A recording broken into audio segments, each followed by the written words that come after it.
আসসালামু আলাইকুম প্রিয় দর্শক, সকলকে স্বাগত জানাই অভিবাসী আপডেটের নতুন ভিডিওতে। যারা যুক্ত হয়েছেন এই ভিডিওতে দেশ এবং প্রবাস থেকে জানিয়ে দেব গত 24 ঘন্টার অভিবাসীদের গুরুত্বপূর্ণ তথ্যগুলো যা জানার অপেক্ষায় রয়েছেন। আপনি নিজে জানুন, একজন প্রবাসীকে জানান। ভিডিওটি শেয়ার করুন, চ্যানেলটি সাবস্ক্রাইব করুন, ফেসবুক পেজটি লাইক ফলো করে যুক্ত থাকলে আমাদের নিত্য নতুন আপডেট তথ্যগুলো প্রতিনিয়তই দেখতে পাবেন। ফেডারেল সরকার আশ্রয়নীতিতে মানবাধিকারকে অসম্মান করার ঝুঁকি দেখা দিয়েছে। এনজি সংস্থাগুলোর তথ্য মতে ফেডারেল সরকার দ্রুত আশ্রয় প্রক্রিয়া নিশ্চিত করতে চায়। SWR সম্পাদকীয় অফিস ওয়ার্ল্ড অ্যান্ড রিলিজন থেকে যেটা বিভিন্ন কর্মকাণ্ড শেয়ার করেছে, যা ভবিষ্যতে অভিবাসীদের জার্মানিতে থাকা, আসা এবং আরও বিভিন্ন সুযোগ সুবিধার উপরও প্রভাব ফেলবে। ডানপন্থী সরকার ক্ষমতা গ্রহণ করার পর নতুন নতুন পন্থা বা পদ্ধতি অবলম্বন করে এই প্রক্রিয়াকে বাধাগ্রস্ত করার জন্য তারা কাজ করছে। এই গ্রেপ্তার করা অভিবাসী যেটা এনজিও সংস্থা নিয়ে একটি তথ্য উঠে এসেছে, যেখানে ইতালি সরকার বর্তমান কঠোর অবস্থান এবং এনজিও সংস্থাটিকে ইতালিতে আটকে রাখা, যা ভূমধ্যসাগরের বর্তমান পরিস্থিতি আরও জটিল করে তুলবে বলেই মনে করছে। প্রতিনিয়ত ভূমধ্যসাগরে এনজিও সংস্থাগুলোর কার্যক্রম কমিয়ে আনতে চান বর্তমান প্রধানমন্ত্রী জর্জিয়া মেলোনি। মূলত জর্জিয়া মেলোনি সরকার ক্ষমতা গ্রহণ করার পর যে প্রতিশ্রুতি, যে বাস্তবায়ন, যেটাতে স্পষ্ট হচ্ছে যে তাদের মূল উদ্দেশ্য হচ্ছে অভিবাসী আসা বন্ধ করা। আর এই অভিবাসী আসা বন্ধ করার জন্য শনাক্তকরণ, যেটা মনে করছে যে অতি ঝুঁকি বা যারা এটার সাথে যুক্ত তারাই লোক নিয়ে আসছে, এ ধরনের অভিযোগ, আর তাদেরই কার্যক্রম বন্ধ করার জন্য সর্বোচ্চ চেষ্টা চালিয়ে দেওয়া। সর্বশেষ মাইক্রো ব্লগিং সাইট এক্সে দুই সংস্থাগুলো বর্তমান ইতালি এবং তাদের প্রধানমন্ত্রী, বিরোধী দল যেটা জোট সরকার, সবার যে স্পষ্ট নীতি বা সবার যে স্পষ্ট কার্যক্রম, সেটা মানবাধিকারের লঙ্ঘন বলেই তারা মনে করছে। 139 জন শরণার্থী বিপদে পড়ে একটি তথ্য শেয়ার করেছে অ্যালামফোন রেডিও টেকনোলজি। অ্যালামফোন রেডিও টেকনোলজি এই বার্তা নিশ্চিত করেছে, কয়েক ঘন্টা আগে যে সকল পরিবার আমাদের কাছে নৌকাটির খবর দিয়েছে তাদের সাথে যোগাযোগে আমরা বিচ্ছিন্ন হয়ে গিয়েছিল। আমরা তাদের নিরাপত্তা নিয়ে চিন্তিত।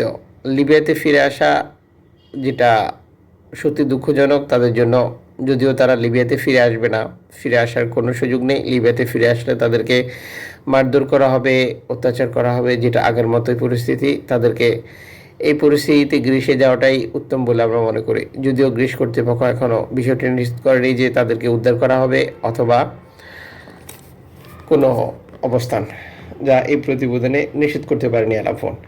এদিকে অ্যালামফোন রেডিও টেকনোলজি সর্বশেষ মাইক্রো ব্লগিং সাইট এক্সে দেওয়া বার্তা নিশ্চিত করেছে, তারা একটি বাণিজ্যিক জাহাজের সাথে যোগাযোগ করেছে, যে জাহাজটি লিবিয়া থেকে ছেড়ে আসা 37 জন শরণার্থী বিপদগ্রস্ত অবস্থা থেকে উদ্ধারের জন্য, যাদের সাথে যোগাযোগ করার পর বিষয়টি নিশ্চিত হতে পেরেছে যে এই বাণিজ্যিক জাহাজটি অভিবাসীদেরকে উদ্ধার করবে এবং যাদেরকে ইতালিতে হস্তান্তর করবে।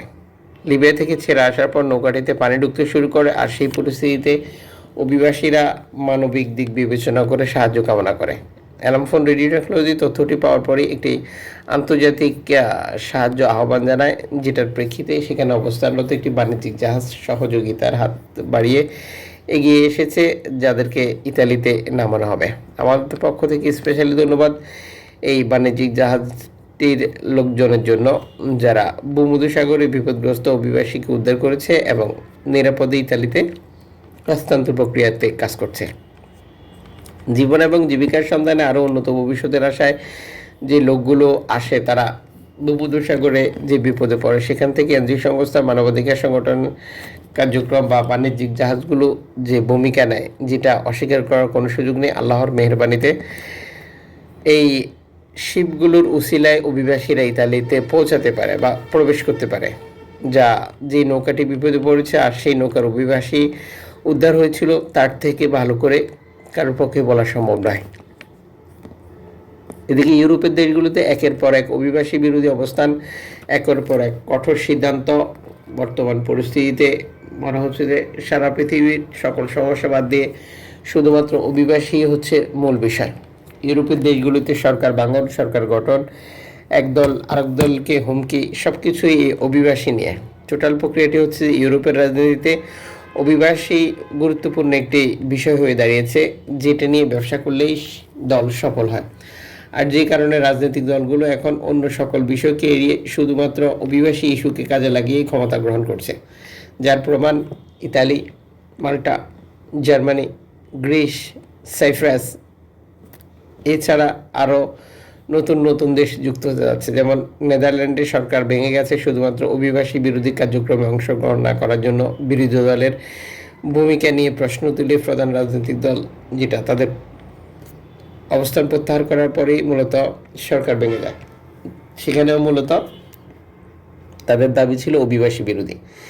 এদিকে শেওয়াজ সর্বশেষ মাইক্রো ব্লগিং সাইট এক্সে দেওয়া বার্তা নিশ্চিত করেছে 610 জন শরণার্থী উদ্ধার করেছে। উদ্ধারকৃতদের মধ্যে 4 জনকে নিরাপদে নিয়ে আসা হবে এবং 40 জনকে আবারও